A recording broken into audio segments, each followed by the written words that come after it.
Le Premier ministre a assuré les leaders syndicaux que l'amélioration de la retraite des femmes serait inscrite au projet de budget de la sécurité sociale débattu cet automne, dans un courrier adressé mardi soir et dont l'AFP a obtenu copie. Certaines mesures issues du Plus Conclave Plus sur les retraites, notamment celles relatives à l'amélioration de la retraite des femmes, feront l'objet d'une inscription au PLFSS pour 2026, écrit, sans plus de précision, Sébastien Lecornu, dans un courrier dévoilé mercredi par le journal Le Monde.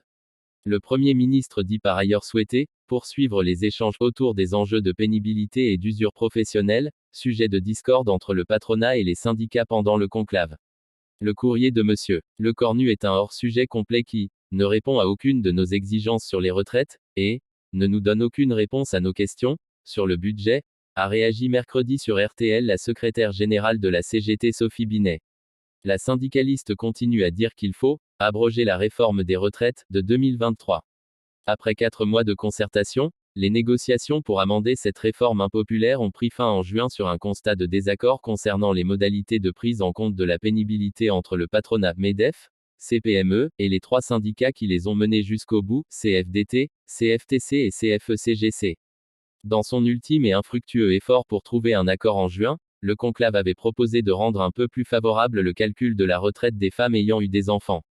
Il proposait ainsi de prendre en compte les 24 meilleures années pour le calcul de la pension pour les femmes ayant eu un enfant, et les 23 meilleures années pour les femmes ayant eu 2 enfants et plus, alors que la règle générale prévoit de prendre en compte les 25 meilleures années. Il prévoyait également que les femmes bénéficiant de trimestres supplémentaires pour avoir eu des enfants puissent en comptabiliser 2 dans le dispositif carrière longue.